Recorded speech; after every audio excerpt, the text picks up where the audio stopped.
Hello friends, स्वागत है आपका ग्रुप क्लासेस में। चलिए यूपी पेट के प्रैक्टिस सेट की श्रृंखला में आज हमारा प्रैक्टिस सेट 5 है। इससे पहले मैंने 4 प्रैक्टिस सेट कर लिए हैं। यूपी पेट का एग्ज़ाम जो कि आप लोगों को पता होगा 15 से 16 अक्टूबर को इन दोनों डेटों में एग्ज़ाम होना है इसका। तो चलिए आज का प्रैक्टिस सेट शुरू करते हैं। ये रहा हमारा आज का पहला प्रश्न। चलिए प्रश्न को सॉल्व करने की कोशिश करेंगे एक बार। 35 विद्यार्थियों की एक कक्षा में विद्यार्थियों की औसत आयु 15 वर्ष है। यदि अध्यापक की आयु भी सम्मिलित कर ली जाए तो औसत में 1 की वृद्धि हो जाती है। तो पूरी कक्षा का औसत कितना होगा? प्रश्न में बोला गया कि पहले 35 विद्यार्थी थे, तब उनकी औसत आयु थी 15 वर्ष। जब उसमें एक टीचर भी सम्मिलित हो गया तब उनकी औसत आयु क्या होगी, ये प्रश्न में पूछा गया है। तो चलिए इसे सॉल्व करेंगे एक बार। आप लोग इस प्रश्न में देख के ये बताएंगे कि इसमें व्यक्तियों में कितने की वृद्धि हो रही है। तो पहले 35 विद्यार्थी थे, फिर टीचर भी इसमें शामिल हो गया +1, तो टोटल कितने हो गए लोग, व्यक्ति कितने हो गए? 36। पहले व्यक्ति थे 35, अब हो गए 36। तो प्रत्येक की एक एक वर्ष आयु में वृद्धि हो रही है। तो यानी कि 36 वर्ष तो हमारी बाद में वृद्धि हो गई। और टीचर जो आया था वो पहले औसत आयु कितनी थी? 15। तो पहले तो वो 15 को रिकवर कर रहा होगा, इसके बाद 36 की वृद्धि कर रहा होगा। तो 15 तो उसने पहले के औसत को रिकवर किया और 36 उसने एक्स्ट्रा में वृद्धि की। तो टोटल मिला के कितनी हो गई? 6 5 11, 3 1 4 1 5 51। तो टीचर हमारा जो आया है उसकी औसत आयु कितनी है? उसकी आयु कितनी है? 51 वर्ष। तो ऑप्शन नंबर 4 हमारा सही आंसर हो जाएगा। तो चलिए अगला प्रश्न देखते हैं। ये रहा हमारा अगला प्रश्न, इसे सॉल्व करेंगे एक बार। 4 अंकों की वह सबसे बड़ी संख्या कौन सी है जो पूर्ण वर्ग भी है? तो सबसे पहले देखेंगे पूर्ण वर्ग संख्याएं। जैसे 10 100 मान लिया हमने, तो 100 पूर्ण वर्ग संख्या जब 100 का वर्ग करेंगे तो कितना आ जाएगा? 10,000। 10,000 हमारी 5 अंकों की हो गई सबसे बड़ी संख्या, और जिसका जो इसकी संख्या है जिसका वर्ग है वो 100 है। तो 100 से कम ही में होगी, 100 से कम में ही जो संख्या होगी वही 4 अंकों की सबसे बड़ी संख्या होगी। 100 से ऊपर जाएंगे तो अंक हमारा बढ़ता जाएगा, 5 6 ऐसे बढ़ता जाएगा। लेकिन जब 100 से नीचे आएंगे तो अंकों में हमारी कमी आएगी। तो जब नीचे आते जाएंगे तो 4 3 ऐसे अंकों में आएगा। तो चलिए इसमें देखते हैं, इसे सॉल्व करेंगे आगे। यानी कि 100 से नीचे हम लोग एक एक करके देखेंगे, उनका वर्ग करके जहाँ पे भी हमें मिल जाएगा वही हमारा सही आंसर हो जाएगा। तो सबसे पहले 100 से नीचे आएगा 99। 99 का जब वर्ग करेंगे देखते हैं इसका वर्ग करने पर क्या आता है। 99 का वर्ग करेंगे तो इसकी भी ट्रिक होती है, इन दोनों संख्याओं का पहले अलग अलग वर्ग कर लेंगे। 81 81, इसके बाद इन दोनों का आपस में मल्टीप्लाई करके इस 2 के साथ मल्टीप्लाई कर देंगे और एक अंक छोड़ के लिख देंगे। तो 9 ने 81 दूना कितना हो गया? 2 1 2, 8 दूनी 16, 162। अब इसे लिख लेंगे 1 8 2 10, 6 1 7 1 8, 8 1 9, 9801। 9801 एक ऐसी पूर्ण संख्या है, पूर्ण वर्ग संख्या है जो 4 अंकों की भी है और सबसे बड़ी भी है। तो हमारा ऑप्शन 3 सही हो गया। चलिए अगला प्रश्न देखते हैं। ये रहा हमारा अगला प्रश्न, इसे सॉल्व करने की कोशिश करें एक बार। तो सबसे पहले जो बी बोर्ड मास नियम है, बी का मतलब होता है वर्नाकुलर बार। तो सबसे पहले बार को सोल्व किया जाता है, इसके बाद ब्रैकेट को सोल्व किया जाता है। एक मिनट, बी बोर्ड मास, सबसे पहले बार को सोल्व किया जाएगा, फिर ब्रैकेट को सोल्व किया जाएगा, फिर ऑफ मतलब का को सोल्व किया जाएगा। इससे आगे भी जिस तरह आगे आगे सॉल्व करते जाएंगे। तो चलिए इस प्रश्न के हिसाब से इसे सॉल्व करेंगे। इसमें बार तो दिया नहीं गया है, तो सबसे पहले ब्रैकेट को सॉल्व करेंगे। ब्रैकेट हमारा ये रहा, इसे सॉल्व करेंगे तो 27 से 3 गया, कितना बचा? 24। 24 में जब भाग 6 का करेंगे तो कितना आएगा? 4, और 4 माइनस 4 है, कितना आ गया? 0। यानी कि ब्रैकेट के अंदर हमारा आ गया 0, और ब्रैकेट से पहले क्या है? 8 का मतलब मल्टीप्लाई 15 माइनस 6 प्लस ब्रैकेट के अंदर वाला 0। तो अब इसके बाद अब इसमें मल्टीप्लाई करेंगे, 15 का 8 में मल्टीप्लाई करेंगे आएगा 120 माइनस 6, आंसर हमारा निकल के आएगा 114। 114 इस प्रश्न का सही आंसर हो जाएगा, जो कि ऑप्शन नंबर फर्स्ट में दिया गया है। ऑप्शन नंबर फर्स्ट इस प्रश्न का सही आंसर हो जाएगा। चलिए फ्रेंड्स अगला प्रश्न देखते हैं। ये रहा हमारा अगला प्रश्न, इसे सॉल्व करेंगे एक बार। -5/2 प्लस 3/2 भाग 6 गुणे 1/2 का मान क्या होगा? इसे सॉल्व करेंगे। तो इसे सॉल्व करने के लिए सबसे पहले इसमें भाग को सॉल्व करेंगे। आएगा 5/2 प्लस 3/2। भाग को जब अपान में ले जाएंगे तो ये हो जाएगा 1/6 मल्टीप्लाई होके।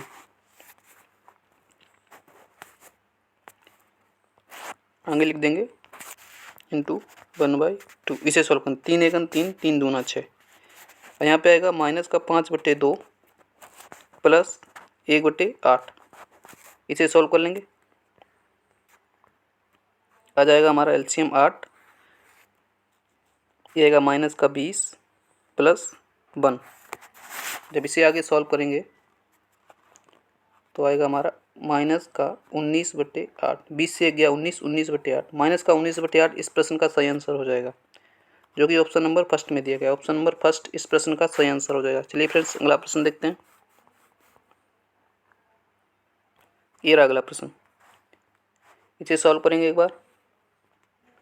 प्रश्न में दिया गया एक संख्या x को 289 से विभाजित किया करने पर शेष 18 बचता है। जब उसी संख्या को 17 से विभाजित करेंगे तो शेष 22 बचेगा। तो पाई का मान पूछा गया, पाई का मान क्या होगा। तो ऐसे प्रश्न को सॉल्व करने के लिए सबसे पहले देखते हैं, पहले जिस संख्या से विभाजित किया जा रहा है, अगर वो संख्या हमारी दूसरी संख्या से जो विभाजित किया जाएगा अगर उसका मल्टीपल है तो हम डायरेक्ट शेषफल में दूसरी वाली संख्या का भाग दे देंगे, जो भी शेष आएगा वो हमारा शेषफल हो जाएगा। तो 17 का भाग जब 289 में देंगे तो पूरा विभाजित हो जाएगा। 289 17 बार जाएगा। तो हमें देखा कि जो दूसरा वाला भाग है, दूसरी वाली संख्या जिससे भाग दिया जा रहा है वो पहली वाली संख्या जिससे भाग दी जा रही थी उसको पूरा विभाजित कर रहा है। तो मतलब जो शेषफल आएगा उस शेषफल में जब दूसरे वाले भाग जिससे भाग दिया जा रहा है उस संख्या का अगर हम भाग देंगे तो जो भी शेषफल आएगा हमारा वही इसका सही आंसर हो जाएगा। तो 18 में हम लोग 17 का भाग देंगे, शेषफल हमारा निकल के कितना आया 1, जो कि प्रश्न के हिसाब से बोल रहा है कि 22 शेष बचता है। तो इसमें शेष बच रहा है 1, तो 22 बराबर 1। यही 22 का मान पूछा गया था, 22 का मान कितना होगा। तो 22 बराबर 1 हमारा सही आंसर हो जाएगा, जो कि ऑप्शन नंबर 4 में दिया गया था। ऑप्शन नंबर 4 इस प्रश्न का सही आंसर हो जाएगा। चलिए फ्रेंड्स अगला प्रश्न देखते हैं। ये रहा हमारा अगला प्रश्न, इसे सॉल्व करने की कोशिश करेंगे एक बार। 9 के पहले 20 गुणनखंडों का औसत ज्ञात कीजिए, या अपवर्तों या गुणनखंडों का औसत ज्ञात करना। 9 के मल्टीपल जितने भी हैं, पहले 9 20 यानी पहले 20 मल्टीपल 9 के उनका हमें औसत चाहिए। तो हम देख लेंगे फर्स्ट प्लस लास्ट बाई 2 का जो फार्मूला होता है उसे लगा के देख लेंगे। पहला मल्टीपल 9 का कितना आएगा 9, 9 एक 9, स्वयं 9 का 1 से मल्टीप्लाई करेंगे 9, और अंतिम मल्टीपल कितना होगा 20, 20वां मल्टीपल कितना होगा 9 दूनी 18, 180 डिवाइड बाई 2 कर देंगे, आएगा 189/2। इसे काट लेंगे, 2 9 18, 2 चाकू 8, 2 5 यानी कि 94.5। 94.5 इस प्रश्न का सही आंसर हो जाएगा। 189 में आप 2 का भाग देख लीजिए 194.5 ही आएगा। 94.5 इस प्रश्न का सही आंसर होगा। कुछ नहीं किया हमने, सिर्फ first plus last by 2 formula लगा दिया और हमारा आंसर निकल के आ गया। चलिए फ्रेंड्स अगला प्रश्न देखते हैं। ये हमारा अगला प्रश्न, इसे सॉल्व करने की कोशिश करेंगे एक बार। जब कोई संख्या 40 से बढ़ा दी जाती है तो वह स्वयं की 120% हो जाती है, तो वह संख्या क्या है। कोई संख्या स्वयं की कितनी होती है हमेशा, कोई भी संख्या वो स्वयं की हमेशा 100% होती है। जब 100% होती है, जब उसमें 40 की वृद्धि की जा रही है तो वो संख्या कितनी हो रही है 125%। कोई संख्या स्वयं की 100% होती है, जब उसमें 40 की वृद्धि की जा रही है तो हो रही है 125%। तो कितने की वृद्धि हो रही है 25 की। प्रश्न के हिसाब से कितने की वृद्धि हो रही है 40 की, तो 25% का मान है वो 40 के बराबर है, और हमें 100% का मान निकालना है। काट लीजिए, 5 से काटा 5 बार 8 बार, यानी 5% का मान है 8, और इसका 100% निकालना 20 का दोनों तरफ 20 का मल्टीप्लाई कर देंगे तो आएगा ये 100%, हो जाएगा 8 दूनी 16, 160 इस प्रश्न का सही आंसर हो जाएगा, जो कि ऑप्शन नंबर 3 में दिया गया था। ऑप्शन नंबर 3 इस प्रश्न का सही आंसर हो जाएगा। एक बार फिर से समझ लेंगे, कोई भी संख्या स्वयं की कितनी होती है 100% होती है। जब उसमें 40 की वृद्धि की जा रही है तो कितनी हो रही है 125, 125% नहीं 25% की वृद्धि हो रही है। तो 25% की वृद्धि हो रही है और प्रश्न के हिसाब से बोला गया उसका मान 40, तो 25% का मान 40 के बराबर कर दिया और सीधा सीधा हमने 100% का मान निकाल लिया। तो 25 चौको हो गया, तो यहीं पे इसमें आप 4 का मल्टीप्लाई कर देते तो भी 25 चौको 100, 4 चौको 16, 160 यहीं से आ जाता। आप आगे भी ना काट दे से तो भी आंसर हमारा 160 ही आ जाता। चलिए फ्रेंड्स अगला प्रश्न देखते हैं। ये रहा अगला प्रश्न, इसे सॉल्व करेंगे एक बार। यदि PHOTOGRAPH शब्द में पीएच के स्थान पर एफ लिखा जाता है तो अक्षरों की संख्या में कितने प्रतिशत की कमी होगी। यानी कि जो पैराग्राफ शब्द दिया, फोटोग्राफ जो शब्द दिया गया है, इसमें जो पीएच है, इस पीएच की जगह एफ लिख दिया जाए। पहले हम लोग इसके शब्द गिन लेंगे कि पहले इनके शब्द कितने हैं। तो पहले शब्द गिनेंगे 1 2 3 4 5 6 7 8 9 10। पहले हमारे शब्द कितने निकल के आए? 10। अब बोला गया है प्रश्न में कि पीएच के स्थान पर एफ लिखना है हमें। तो ये पीएच है, इस पीएच को काट के यहाँ पे एफ लिख दिया। ये पीएच है, यहाँ से पीएच को काट के हमने लिख दिया एफ। अब शब्द को गिनिए 1 2 3 4 5 6 7 देखिए 8। पहले हमारे शब्द थे 10, अब शब्द कितने बचे? 8। तो कमी कितने की आई? 2 की। 2 की कमी आई कितने में? 10 में। इंटू 100 कर देंगे, कितने परसेंट हो गया? 20%। यानी कि जब पीएच के स्थान पर हम लोग लिखेंगे 100 एफ लिखेंगे तो हमारा 20% शब्दों में कमी आएगी, जो कि ऑप्शन नंबर 3 में दिया गया था। ऑप्शन नंबर 3 इस प्रश्न का सही आंसर। कुछ नहीं किया हमने, इसमें सिर्फ पीएच के स्थान पर एफ पहले बिना पीएच को पीएच ही रख के जो पहला शब्द दिया गया था उसको उसी शब्द के काउंट कर लिए कितने अक्षर हैं इसमें, उसको काउंट किए तो हमने 10 अक्षर निकाले। इसके बाद पीएच के स्थान पे जब एफ लिखा तो पीएच 2 शब्द है, एफ 1 शब्द, यानी कि 2 की जगह 1 लिख रहा है। तो पीएच 2 बार था तो हमने 2 बार 2 शब्द काउंट किए, तो 6 और 2 8 शब्दों के बाद पहले थे शब्द 10 बाद में हो गए। पीएच को जब एफ लिख दिया तो हो गए 8, कमी 2 की आई और डिवाइड बाई 100 करके हमने इसका आंसर निकाल लिया। चलिए फ्रेंड्स अगला प्रश्न देखते हैं। ये रहा अगला प्रश्न, इसे सॉल्व करने की कोशिश करेंगे एक बार सभी लोग। काफ़ी बच्चे इसमें कहेंगे कि सर टाइम एंड वर्क तो सिलेबस में भी नहीं है, फिर भी आप टाइम एंड वर्क का क्वेश्चन क्यों लेके आ गए? टाइम एंड वर्क सिलेबस में नहीं, लेकिन परसेंटेज हमारा सिलेबस में है। जो टाइम एंड वर्क के जितने प्रश्न परसेंटेज से रिलेटेड होंगे तो वो प्रश्न आपके एग्जाम में आ सकते हैं। तो आप लोग ये ना कहें कि टाइम एंड वर्क हमारे सिलेबस में नहीं है। किसी ना किसी तरह से सभी सिलेबस कवर किए गए, सभी जो चैप्टर हैं वो कवर किए गए हैं। अभी इसी तरह से औसत में भी परसेंटेज का काफ़ी रोल होता है, तो औसत भी हमारा आ जाएगा। वैसे औसत तो हमारे चैप्टर में दिया गया है, सिलेबस में दिया गया है। तो चलिए इस प्रश्न को सॉल्व करेंगे एक बार। ए किसी काम को 12 दिनों में कर सकता है, बी ए से 60% अधिक कुशल है। 60% का मान क्या होता है? 60% का मान होता है 3/5। जिसको परसेंटेज वैल्यू याद है वो आराम से इसे प्रश्न को तुरंत 2 सेकंड के अंदर सॉल्व कर लेगा। तो चलिए इसे करते हैं। 3/5 मान निकाल लिया हमने। 60 का परसेंटेज वैल्यू जो 60 की है, 60% की वैल्यू है जो 3/5, यानी कि 5 से 60% अधिक कुशल, यानी 60% अधिक बोला गया है। तो 5 से 3 की वृद्धि हो रही है, तो हमारा कितना हो रहा है? 8। अब प्रश्न में बोला ए किसी काम को 12 दिनों में कर सकता है। तो पहले ए की ये दी गई है एफिशिएंसी 5, और कितने दिनों में सॉल्व कर रहा है? 12 दिनों में। तो 5 गुणे 12, ये हमारा टोटल वर्क आ गया। अब बोला गया है वही काम बी कितने दिनों में करेगा। बी की एफिशिएंसी है कितनी? 8। ये जो एफिशिएंसी का तो अनुपात दिया गया है, ये अनुपात दिया गया है 5 और 8, ये एफिशिएंसी का अनुपात दिया गया है। तो बी की एफिशिएंसी कितनी है? 8। टोटल काम हमारा कितना है? 5 12 पंचे 60। 60 में 8 का भाग दे देंगे, आएगा इसे काट लेंगे 4 दूनी 8, 4 त्यों 12, 15/2 यानी कि 7.5। 7.5 इस प्रश्न का सही आंसर हो जाएगा, जो कि ऑप्शन नंबर फर्स्ट में दिया गया था। कुछ नहीं, हमने परसेंटेज वैल्यू को भिन्न वैल्यू में चेंज किया और चेंज करने के बाद एफिशिएंसी का रेशियो निकाल लिया। एफिशिएंसी का रेशियो निकाल लिया और टोटल वर्क ज्ञात करके हमने 8 का डिवाइड किया और हमारा आंसर आ गया 7.5। 7.5 इस प्रश्न का सही आंसर हो जाएगा। चलिए फ्रेंड्स अगला प्रश्न देखते हैं। ये रहा हमारा अगला प्रश्न, इसे सॉल्व करने की कोशिश करेंगे एक बार। प्रश्न में बोला गया 256 × 256 माइनस 144 × 144 डिवाइड बाई 112 किसके बराबर है? इसे सॉल्व करेंगे तो ये लिखा है हमारा ऊपर a² - b² नीचे क्या लिखा है a माइनस बी। जब 256 में आप 144 को घटाएंगे तो 112 आएगा, तो a माइनस बी लिखा है। अब इसे सॉल्व कर लेंगे क्वेश्चन को। ये ऊपर लिखा गया a plus B, a minus B, नीचे लिखा है a माइनस बी। जब a माइनस बी से a माइनस बी कट गया, क्या बचा हमारा a प्लस बी। ये जो 56 है ये a है, जो 144 है ये b है। a प्लस बी बच्चा है तो 256 और 144 को ऐड कर देंगे। 256 144 ऐड करेंगे, 6 4 10, 5 4 9 1 10, 2 1 3 1 4, यानी कि 400 जो आएगा वो इस प्रश्न का सही आंसर हो जाएगा, जो कि ऑप्शन नंबर सेकंड में दिया गया था।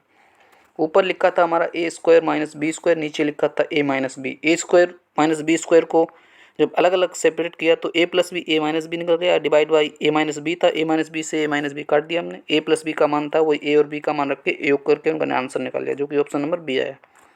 चलिए फ्रेंड्स अगला प्रश्न देखते हैं। ये भी उसी तरीके फार्मूले का प्रश्न है, इसे सॉल्व करेंगे एक बार तभी लोग। ये ऊपर लिखा है a cube minus b cube बटे नीचे लिखा है a square plus a b plus b square. अब इसे सॉल्व करेंगे तो ऊपर हमारा आएगा ए माइनस बी और a square, a minus B A square plus a b plus b square बटे में भी लिखा है a square plus a b plus b square. तो a square plus a b plus b square से a square plus a b plus b square cut गया, बचा कितना a minus B. A minus b निकालने के इसमें ए हमारा कितना है, पहली संख्या ए है दूसरी संख्या बी है, तो ए माइनस बी जब करेंगे तो आएगा 3.06 माइनस करेंगे 1.98 कर देंगे इसे यहाँ से 16 से 8 गया 8, यानी कि यूनिट डिजिट जो 8 आएगा वो हमारा सही आंसर हो जाएगा। ऑप्शन नंबर फर्स्ट में दिया गया तो ऑप्शन नंबर फर्स्ट हमारा सही आंसर हो जाएगा। आप लोग इसे सॉल्व भी कर सकते हैं। इधर 16 से 8 गया 8, इधर बचा 9, 9 से 9 गया 0, इधर 3, यहाँ पे बचा 2, 2 से 1 गया 1, यानी कि 1.08 इस प्रश्न का सही आंसर हो जाएगा, जो कि ऑप्शन नंबर फर्स्ट में दिया गया था। कुछ नहीं, इसमें a cube minus b cube फार्मूले को ऊपर खोल दिया है और नीचे a square plus a b plus b square पहले ही से ही दिया हुआ था, और a square plus a b plus b square दोनों ऊपर नीचे आया तो दोनों को सेम काट दिया और ए माइनस बी जो हमारा बचा वही मान रख के इसका आंसर निकाल लिया, जो कि ऑप्शन नंबर फर्स्ट आया। चलिए फ्रेंड्स अगला प्रश्न देखते हैं। ये रहा हमारा अगला प्रश्न। फ्रेंड्स अगर वीडियो पसंद आ रहा है तो इसे लाइक करेंगे और गुरु क्लासेस को ज़्यादा से ज़्यादा सब्सक्राइब करेंगे। अगले प्रश्न में इस बार जो बार वैल्यू दी गई है ये, जिसमें जिन पे बार है उनका रिपीटेशन। बार का मतलब क्या होता है, जैसे 2 के ऊपर बार लिखा है तो इसे कैसे लिख सकते हैं, 2 2 2 2 इनफाइनाइट तक। 3 के ऊपर बार लिखा है तो इसे कैसे लिखेंगे, 3 3 3 3 ऐसे लिखते जाएंगे इनफाइनाइट तक। बार का मतलब ये होता है। तो चलिए फ्रेंड्स इसे सॉल्व करेंगे। जो इनका योग करवा रहा है बार वैल्यू का, इसे इनका योग करेंगे। लिखा है 8.31111। बार का मतलब आप कितनी भी बार उसको आगे रिपीटेशन कर सकते हैं उसका। अगला दिया गया दशमलव, दशमलव के सामने दशमलव 6 6 6 6 6।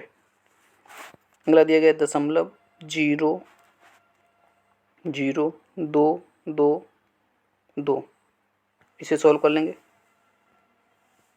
इनका जब योग करेंगे तो 6 1 7 2 9, 6 1 7 2 9, 6 1 7 2 9, 6 1 7 6 3 9 दशमलव 8, यानी कि 8.97999। अब पीछे अब इधर भी जब आप लिखते आगे एक एक लिखते, 6 6 6 लिखते, 2 2 2 लिखते, फिर आगे 9 9 9 9 ऐसे ही आगे बढ़ता जाता। तो यानी कि रिपीटेशन किस पे हो रहा है, 9 के ऊपर रिपीटेशन हो रहा है। तो इसे कैसे लिख सकते हैं, 9 के ऊपर सिर्फ रिपीटेशन 9 के ऊपर है तो 8.97 रिपीटेशन किस पे, 9 पे, 9 के ऊपर बार लगा देंगे तो हमारा सही आंसर क्या हो जाएगा, 8.97 9 के ऊपर बार, जो कि ऑप्शन नंबर डी में दिया गया है। 8.97 9 के ऊपर बार, ये हमारा सही आंसर हो जाएगा ऑप्शन नंबर डी। चलिए फ्रेंड्स अगला प्रश्न देखते हैं। इसे आप लोग उम्मीद करता हूँ कि आप लोग समझ गए होंगे। जो जिसके ऊपर भी बार दिया जाता है उसे आप कितनी भी बार अपनी सुविधा के अनुसार, जब आपको दिखे कि यहाँ तक आंसर आ जाएगा हमारा, तो उसे उतनी बार लिख के और उसे ऐड कर देंगे। रिपीटेशन करना ही पड़ेगा आपको। चलिए अगला प्रश्न देखते हैं। अगला प्रश्न है हमारा DI से संबंधित, इसे सॉल्व करेंगे एक बार। सबसे पहले DI को जो निर्देश दिया गया है उसे समझ लेते हैं, इसके बाद आगे DI सॉल्व करेंगे। निर्देश में दिया गया है कि निम्नलिखित पाई चार्ट में विभिन्न शीर्षों के अंतर्गत एक राज्य की आय, यानी कि किसी कोई राज्य है उसकी इनकम को दर्शाया गया कि वो अपनी इनकम उस कहाँ कहाँ से प्राप्त करता है। जैसे बाजार कर से कितना इनकम प्राप्त करता है, संपत्ति कर से कितना करता है, सीमा शुल्क से कितना करता है, ये पाई चार्ट में दिया गया है। तो चलिए इसका पहला प्रश्न देखते हैं और इसे सॉल्व करते हैं।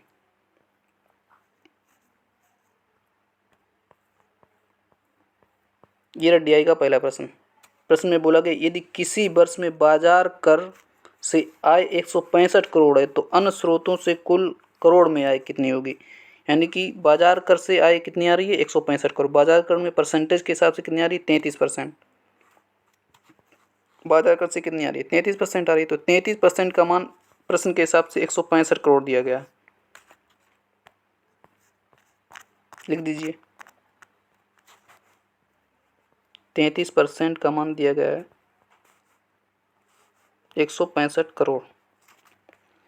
100% का मान निकाल लेंगे यहाँ से, इसी जाएगा 5 बार, 1% का मान आएगा 5।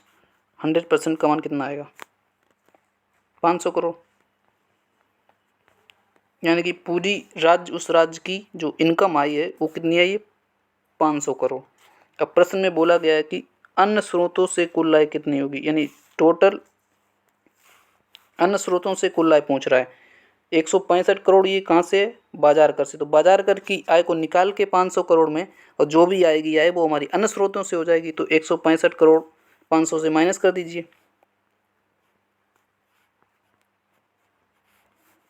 5, 9 से 6 गया 3, यहाँ बचा 4 से 3 गया, 4 से 1 गया 3, 335 इस प्रश्न का सही आंसर हो जाएगा, जो कि ऑप्शन नंबर सेकेंड में दिया गया था।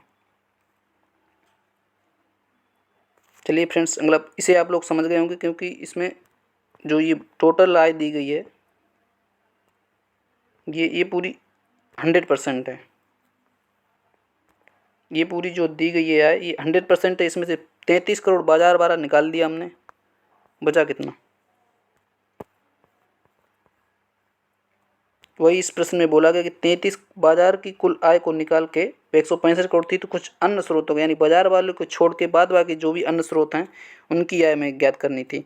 तो टोटल आय हमने निकाली थी उस राज्य की 500 करोड़, उसमें से बाजार वाली हमने माइनस कर दी 165 करोड़, जो भी आंसर आया 335 करोड़ हमारा इस प्रश्न का सही आंसर हो गया।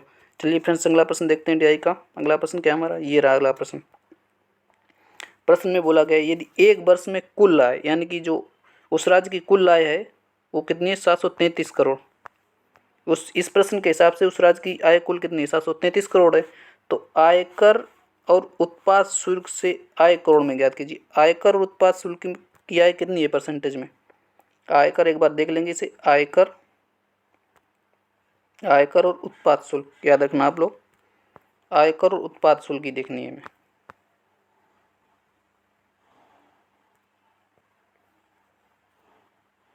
आयकर की कितनी है 35, उत्पाद शुल्क की कितनी है 10, तो 35 और 10 कितने हो गए 45%।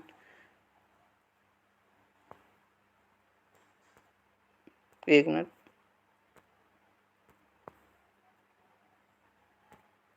45% का मान हमें निकालना है, 100% का मान हमें दिया गया है। तो चलिए इसे सॉल्व करते हैं। 45% का मान हमें निकालना है, ये था हमारा प्रश्न। ये 100% दिया गया था, उस राज्य की 100% की वैल्यू दी गई थी 733 करोड़। यानी इस प्रश्न के हिसाब से उस राज्य की आय कितनी है, टोटल आय 733 करोड़, यानी कि 100% बराबर है 733 करोड़ और हमें 45% का मान निकालना है। 45% का मान हमें निकालना है, तो आप लोग निकाल लेंगे। इसे कैसे निकालेंगे, 733 गुणे 45 बटे